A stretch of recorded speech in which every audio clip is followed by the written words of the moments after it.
प्यारे बच्चों, Lord Buddha channel में आपका स्वागत है। आइए हम पिछले वीडियो में आपको बताए थे मनुष्य के उत्सर्जित तंत्र। मुख्य रूप से मनुष्य के उत्सर्जित तंत्र वृक्क को कहा जाता है। यह वृक्क मनुष्य के कशेरुक दंड से सटे हुए अधर तल पर पाया जाता है। इस वृक्क में दो सेम के बीच की आकार की रचना होती है। आप चित्र में देखते रहिए। इस सेम के बीच की आकार की रचना होती है जो अग्र महाशिरा और पिछधमा महाधमनी से जुड़ी होती है। इनसे दो नलिकाएं निकलती हैं जिन्हें मूत्र वाहिनी कहते हैं। ये मूत्र वाहिनी आकर एक थैले में खुलती है जिसे हम मूत्राशय कहते हैं। आइए एक वृक्क की रचना हम देखें, आंतरिक रचना। इसमें देखते हैं कि बाहरी भाग में घने कोशिकाओं की रचना पाई जाती है जिन्हें हम कार्टेक्स कहते हैं। इसके बाद की जो रचनाएं पाई जाती है ये रोमाभी इपिथेलियम से बनी होती हैं। रोए जैसी रचनाएं इसमें पाई जाती हैं जिन्हें हम मेडुला कहते हैं। इस मेडुला के अंत में एक खोखला रचना पाया जाता है जिन्हें हम श्रोणी कहते हैं या पेल्विस कहते हैं। ये श्रोणी आगे चलकर एक नली में खुलती है जिन्हें हम मूत्रवाहिनी कहते हैं। यहाँ देख ली, यही मूत्रवाहिनी वृक्क से निकल करके आके मूत्राशय में मिलती है। ये श्रोणी के बाद एक पट या सेप्टा पाया जाता है जिन्हें हम हाइलम कहते हैं। मेरे प्यारे बच्चों, एक वृक्क में 8 से 12 लाख पतली पतली धागे जैसी रचना पाई जाती है जिन्हें हम नेफ्रॉन या उत्सर्जिकाएं कहते हैं। ये नेफ्रॉन या उत्सर्जिकाएं वृक्क में एक दूसरे से सटी हुई उलझी हुई पाई जाती हैं। आइए इसके रचना का हम अध्ययन करेंगे। चित्र में आप देखें, ये है एक नेफ्रॉन की संरचना। वृक्क नलिकाओं या नेफ्रॉन की संरचना क्या है, आइए यहाँ देखते हैं। सबसे पहले ऊपर एक कप जैसी रचना होती है जिन्हें हम बोमन संपुट कहते हैं।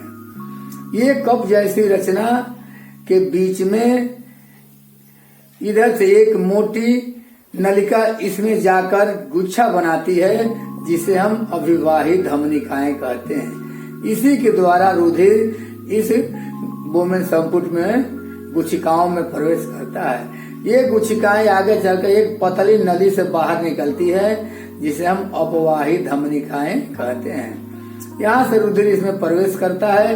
ये पतली पतली केशिकाओं की जाल बना लेता है जिसे हम केशिका गुच्छ कहते हैं। इसी केशिका गुच्छ में रक्त का अल्ट्रा फिल्ट्रेशन होता है।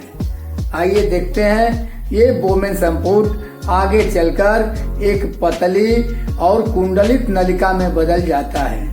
पतली और कुंडलित नलिका में बदल जाता है जिसे हम समीपस्थ कुंडलित नलिका कहते हैं। देख लीजिए, ये समीपस्थ कुंडलित नलिका।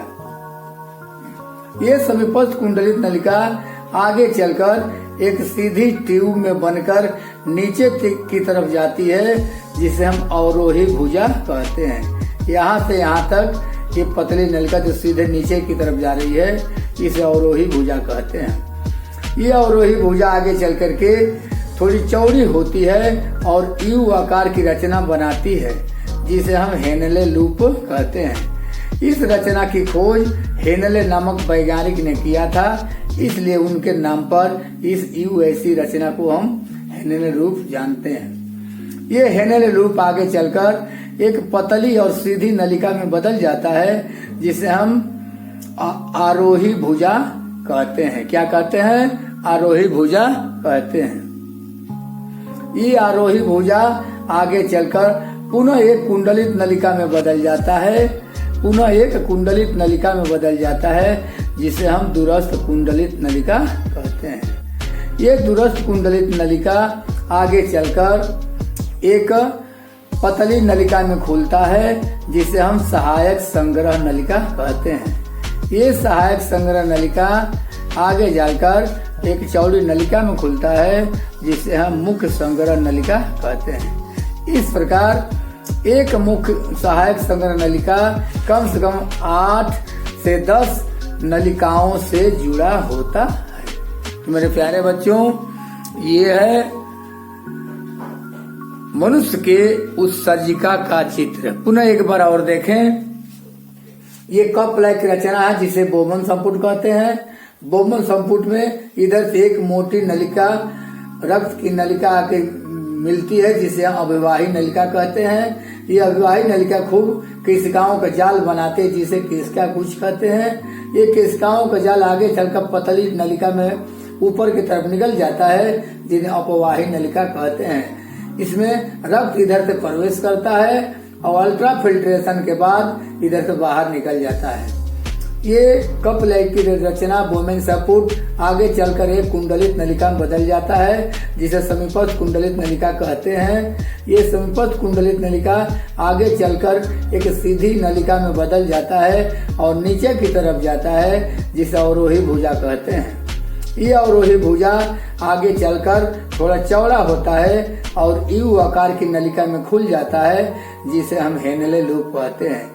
इस यू आकार की नलिका को हेनले नामक वैज्ञानिक ने खोजा था, इसलिए उनके नाम पर इसे हेनले लूप रखा गया है। ये हेनले लूप अर्थात यू आकार की नलिका आगे चलकर थोड़ी पतली होती है और एक सीधी नलिका में ऊपर की ओर जाती है जिसे हम आरोही भुजा कहते हैं। ये आरोही भुजा आगे चलकर पुनः एक कुंडलित नलिका में खुलती है जिसे हम दूरस्थ कुंडलित नलिका कहते हैं।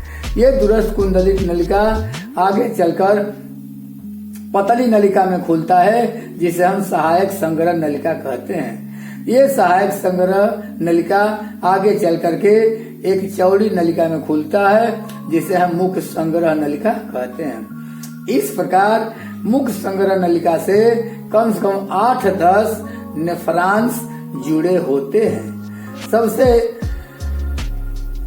यूरिन मूत्र ब्लड का अल्ट्रा फिल्ट्रेशन होने के बाद ये मुख्य संग्रह नलिका आकर के पेल्विस में खुलती है जहाँ यहाँ हमने दिखाया था और पेल्विस से होते हुए मूत्र बाहरी में जाती है और मूत्र को जो है मूत्राशय में इकट्ठा करते हैं। मेरे प्यारे बच्चों, ये है मनुष्य के उत्सर्जिका की संरचना। ये बहुत ही महत्वपूर्ण है। इसे कई बार आप सुनेंगे, चित्र को देखेंगे और लिखने का प्रयास करेंगे और अच्छा लगे, समझ में आए तो इसे लाइक, शेयर और सब्सक्राइब जरूर करेंगे ताकि अगली वीडियो की जानकारी आपको तुरंत तत्काल प्राप्त हो जाए। सो धन्यवाद।